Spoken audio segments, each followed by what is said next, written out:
So I kind of wanted to start off this video kind of different. I wanted to do like kind of explain how I got to where I'm at today. Um, so first, I was I remember I was in California, and this is starting off when I first got my Silverado, 2018 Silverado, 0 miles, brand new. And it was of year.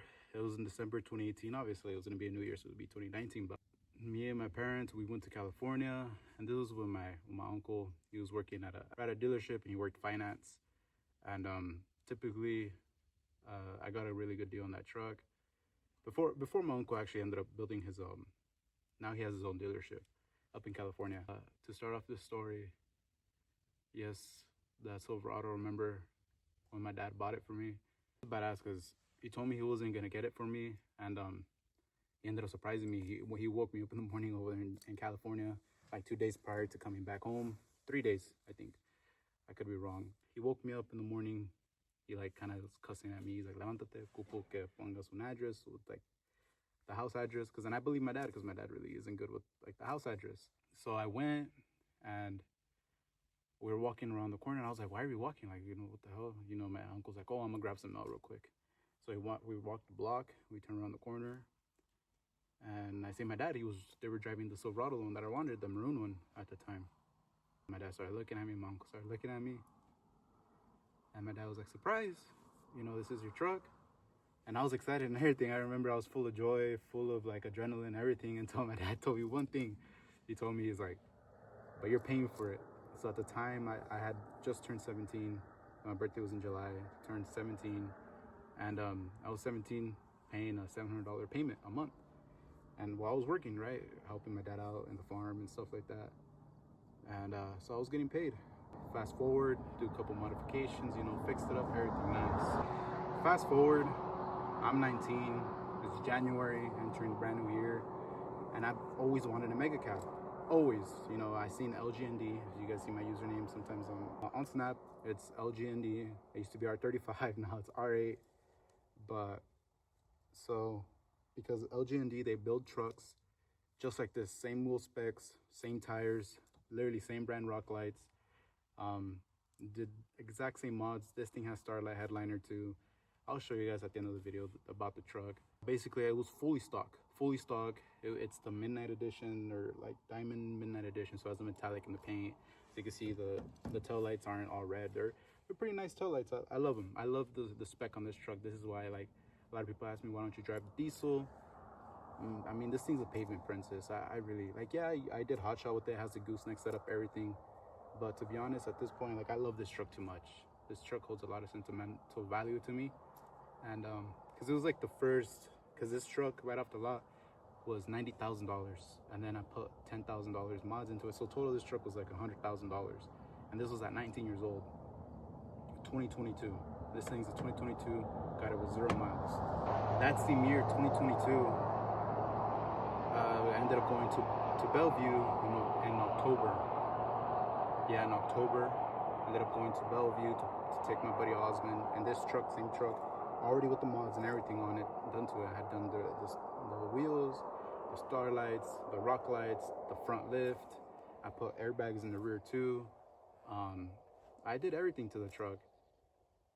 And I took Osmond. I remember I took him out to pick up his BMW M3 Comp. He was getting the crank hub and downpipe and a tune done to it. And it was a badass experience because we messed around. We went to the McLaren dealership in Bellevue, and we were just asking around, right? We're just being dumb. And I remember I asked her, like, "What's your budget?" Me bullshitting. I was like, "Oh, you know what? Like 180K max." And they tried to introduce me to some McLarens, but out of curiosity, I was like, "Hey, do you guys have any GTRs?" And yeah, sure enough, they had that GTR, the one I ended up buying. They had barely got it the previous night, so it still wasn't under inspection, nothing. They had to still go through inspection. So fast forward 3 weeks later, November 9th, I go look at the car, loved it, officially, everything after inspection, signed the paperwork, bring it home. Oh, by the way, when I got this diesel, I ended up trading in, and on January, I ended up trading in my Silverado for it. So this diesel, so like that, I could just fully own it. Ended up swapping from the Silverado, swapping it to get this one, and this, so like that could be fully like my baby. And now going back to the GTR. Well, after that, a couple months later, November 9th, I ended up buying the GTR. Yeah, typical, as same thing as when I got the diesel. Everybody like, why you got a Cummins? You should have got a Silverado. Same thing with the GTR. At the time, people were like, why'd you get a premium? You should have got a Nismo. But I did see myself keeping that GTR forever. I mean, a lot of people asked me, and like I said, I wanted that GTR to be for whenever I had a future daughter. So that could be your high school car. I could just turn it down because I could change the modes and everything off my phone. I could just turn it down to freaking comfort mode and stuff like that. 2 years later with the GTR, literally about this year, I would have turned 3 years with the GTR, November 9th. And we went again to the same dealership with Osman and the buddies.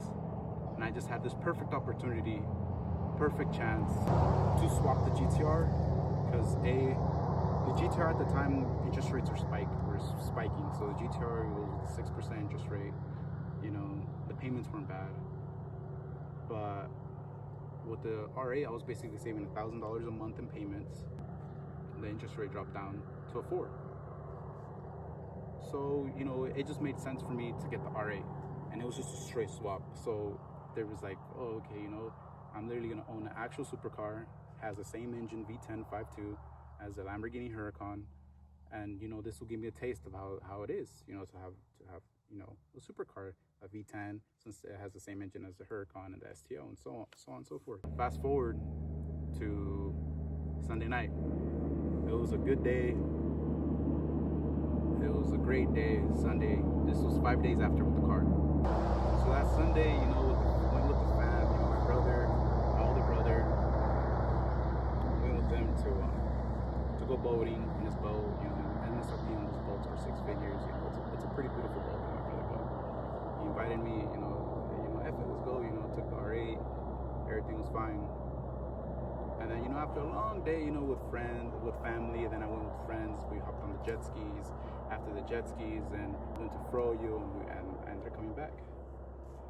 But I'm gonna get to that part right now. One thing that I do want to say is that I look up to my older brother, because he, at the time when I was looking at the Silverado, when I was showing my dad the Silverado and I wanted it, then he told me that he was gonna get it for me. When I was 17, I remember after I got the Silverado, before that I was showing my dad pictures of a GTR. It was a 2016 GTR, all black. They wanted $90,000 for it. And I showed my dad, and my dad's like, no, estás un pendejo, si quieres que voy a agarrar ese carro, voy a pagar tanto por un carro así, this and that, unless I got it myself. And, that's just typical Mexican dads, right? After I got the Silverado, I remember my older brother, he has a semi company. The same brother that has the boat is one that has a semi company. He's well set off, he has his farm, over 40 acres, he has, he's in the process of doing other bigger projects. I won't speak of that because that's his personal thing, but he's doing great. My older brother, I look up to him, and he's the kind of brother that he makes fun of me, but he pushes me no matter what. He sees the best in me, and there's very few people that see that.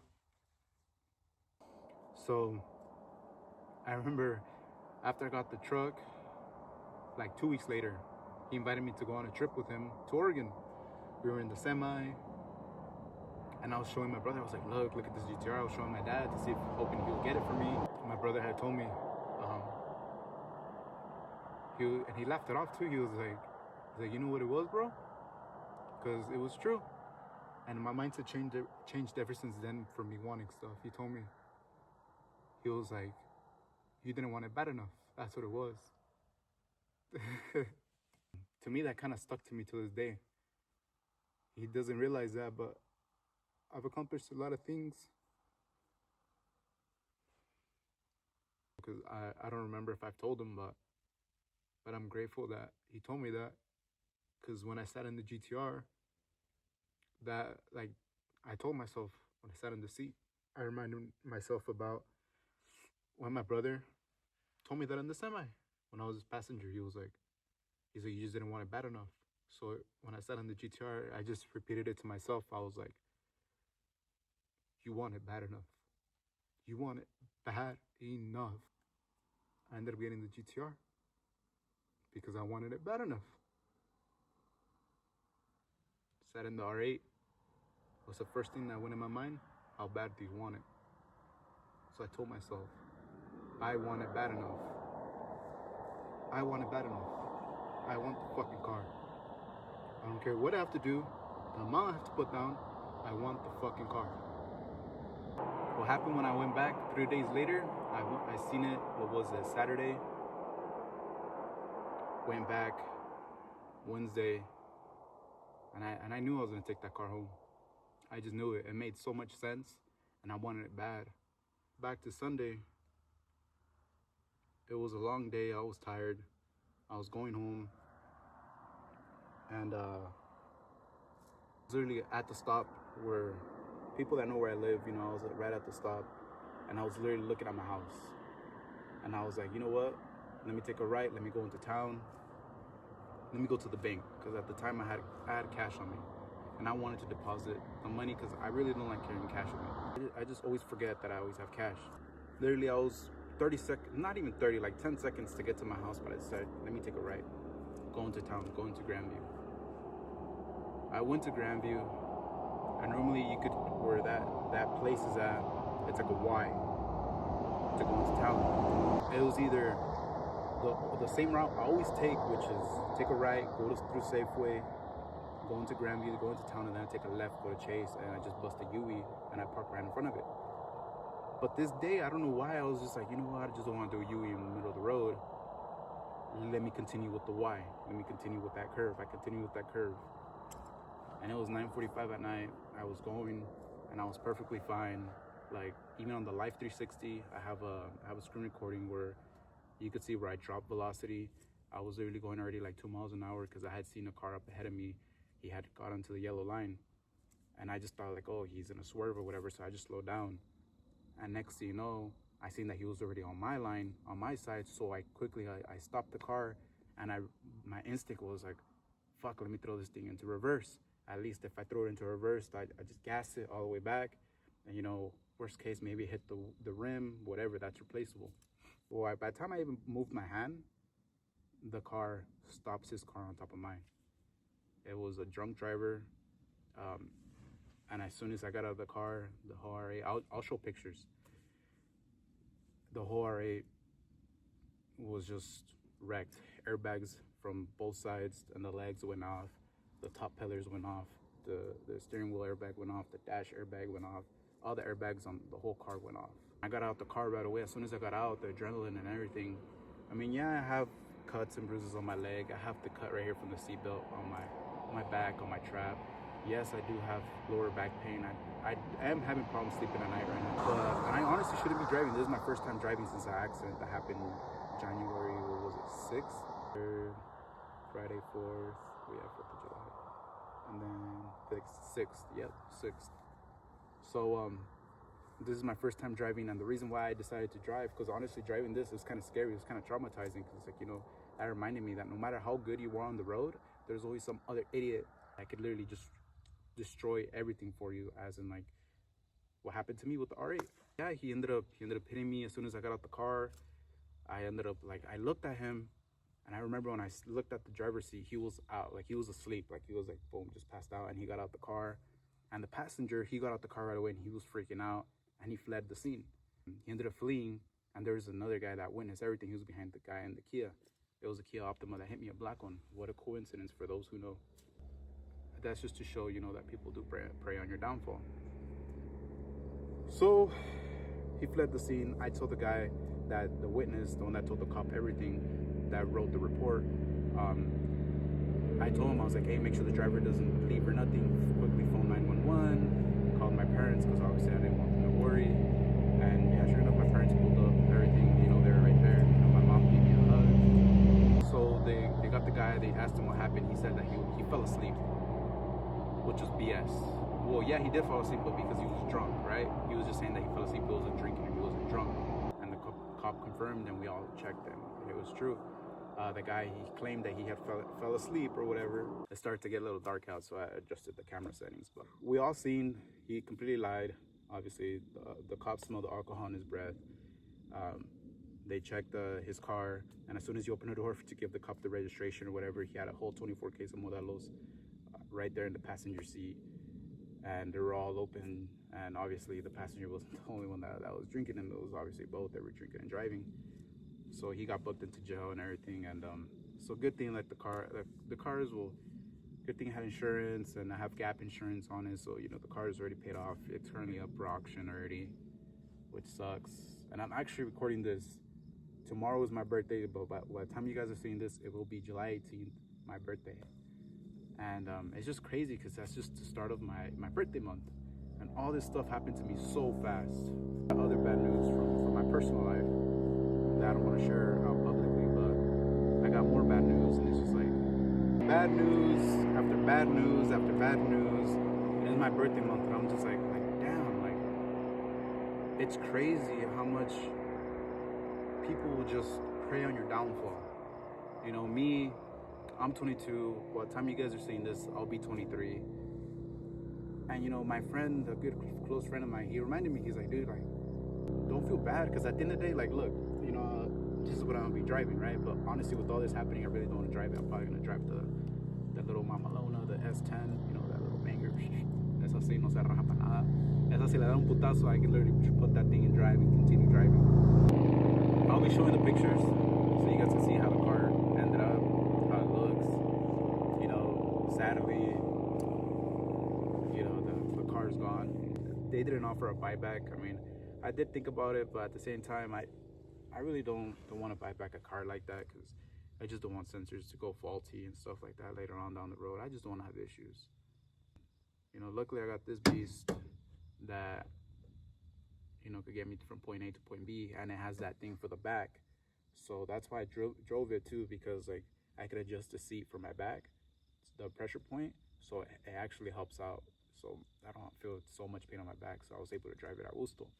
Yeah, that just gives to show, guys, that there's people out there that literally, no matter how good you're doing, that has nothing to do with their business, literally nothing, they will prey on your downfall. They la gente envidiosa. And my older brother, and I wasn't gonna upload nothing until I got my next car, here in the future. But my older brother, like I said, he's the only one that sees potential in me, and he literally he clowned on me in the kitchen this week. He clowned on me. He was like, we're eating dinner right there with my parents, and he told me, he's like, no que content creator, cabron. He's like, go upload a video that's gonna get hella views. People are chismosos. They're gonna want to know, and it's true. People are chismosos, right? The one thing that I do want to get to is the fact that it's crazy. But the next day, my dad got home from work and from the farms, pues, he told me, he's like, pues ya me llegó el rumor. And I was like, what, qué rumor? And I guess people that quick, from one day to the next, were quick already to say that I was out there street racing. Keep in mind, that road is a 25-mile-an-hour road, and it goes straight into town in Grandview. Who the hell in Grandview is gonna want to street race, especially an R8? And then at that time, it was a Sunday, 9:45 at night. Like, people are already ready for bed. I was gonna get ready for bed. I was literally gonna go to the bank, deposit the cash, go home, get ready for bed. And because I had to wake up the next morning to literally for work. And it's crazy to me that even on a Sunday, literally, that there was people that were out there drinking and driving. I ended up, ruining plans that I had. I got that car. I really wanted to do a lot of stuff with it. There's a lot of car meets that I wanted to attend, and there was even a couple of kids that had birthdays coming up that had already set where I was gonna take the car so they could sit in the R8, take pictures with the kids and stuff like that. But I mean, at the end, no se pudo. It's sad to say, but at the end of the day, it's not all over. I will be coming back. I will be coming back better. Those of you that know me, you guys know damn well, this is going to be a setback for me. I'm going to come back harder. There's a couple of cars that I have in mind that's going to be the next big purchase. At this point, I'm going to go full all in. So at this time, it's time to lock in more than ever. Show you guys who Rich Performance is. But the next car, I will say, for all the haters, this next car, como les va a arder el culo, la pura neta. Because there's nothing that's going to hold me back. There's nothing at all. All I'm going to say is this comeback is personal. I mean, it's just, to me, it's just insanity the amount of hate there is. Like, I didn't even want to post nothing about it. And I had people on my TikTok account going on there. Like, this is how much people hate. I had it on my previous videos that I posted of the R8. And I haven't posted nothing after the crash. I didn't post nothing for the R8, nothing. On my other videos, people were literally posting screenshots of somebody's posted on their story or whatever on Snap, screenshots of it, and they put "RIP R8" on the comment section on my TikToks, and it's like damn, dude, tan envidioso son. And it's crazy that just the amount of hate that people will have towards you, and they don't even know nothing about you. They genuinely don't know nothing at all. I'm not out there talking shit about this person, that person, that dude. Like, at this point, we're grown up. You know, we got so much more ahead of us. We only got literally one life, and you want to spend it talking crap about other people, hating up on other people. I'm literally trying to live the full potential of my life. I'm trying to prove to my parents, to my siblings, the full potential they see in me. Like I said, me, myself, I see myself as a black sheep in the family, first millionaire in the family, no matter what people say.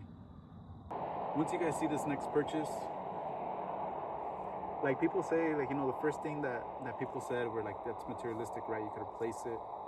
But it's just like the headaches, the blood, sweat, and tears that you put into like being able to get stuff like that. Because not anybody could just get cars like that. Because if it was possible, everybody would be driving GTRs, R8s, and supercars like that. But like I said, my main goal is to be the first guy to bring supercars to the valley. And I'm still going to push to that goal. I don't care what it takes. Like I said, at the end of the day, like my good old friend Osman told me, I'm him. I'm that guy. After all the bullshit that I'm going through and that I'm going to deal with here in the upcoming months, they're still going to see me surpass everyone. Because to me, it's not even a competition. It's just the life I want to live, the stuff I want to do. Always told myself as a young kid, I want to drive supercars as dailies. And I'm grateful to the fact that I'm able to do that, that I was able to drive 2 supercars as a daily. With the R8, I was driving it every day. I was enjoying the hell out of that thing. So it was kind of good. And the thing that kind of like messes me up is that I didn't even get to do a full pull with the R8. Like, that sucked. Like, I did like little like 60 rolls, you know, to like 80, just to get the feeling of the little torque or whatever. But I never actually got to do a full pull, which sucks. But at the end, God has bigger plans for me. I will say that. The first thing that came into my mind was that maybe the R8 wasn't for me. Maybe because I had this family member who, she told my mom, she's like, oh, I'm surprised that Ricardo got an R8. You know, he was always all about Lambos. So to me, I kind of took that as a sign, like, after that happened with the R8, what I should do next, what car I'm gonna go for next. I don't know how soon I'm gonna get it, or how later I'm gonna get it. But one thing is for sure, that right now I will be locking in. And I was gonna do mentorships. That's what I really wanted to do. I wanted to do mentorships to help people out, to start up businesses online, for drop shipping, for e-commerce. But I will be putting that on hold for now, for the fact that it's just, if I do that right now, I won't have time to focus on myself to lock in. So I will give a couple of hints for the next cars that I will be getting. I have options, right? My buddy Osman, and he was saying that hey, you know, a Ferrari wouldn't be bad. But then, you know, you guys, a lot of people know me for wanting to get a Lambo, an STO. I really been eyeing the Huracan Evos, the 2020 Plus. Those things are nice.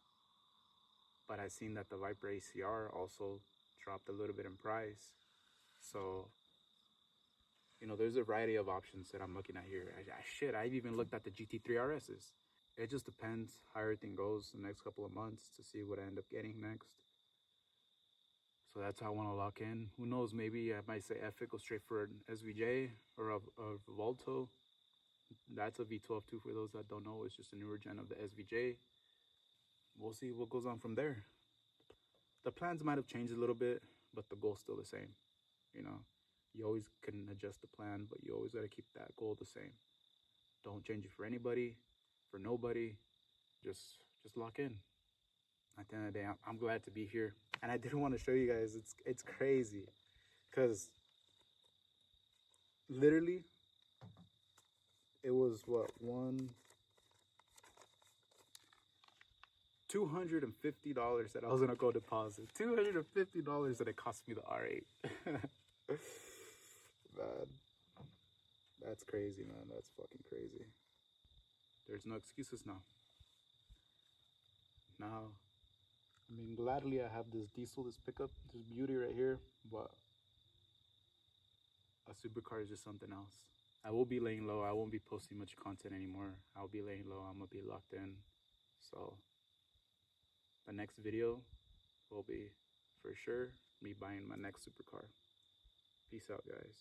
I was gonna show you guys, I forgot to say that this is the truck, right? You guys could already see the Starlight headliner, the rock lights. Yes, it has a full 12-inch screen, whatever. As you guys can see, Starlight headliner. It's a nice truck. I love it. I literally built it as one of my dream trucks, as you guys can see. I even put the black reflective sticker on it, LG&D. But yeah, guys, catch you in the next vid, buying my supercar.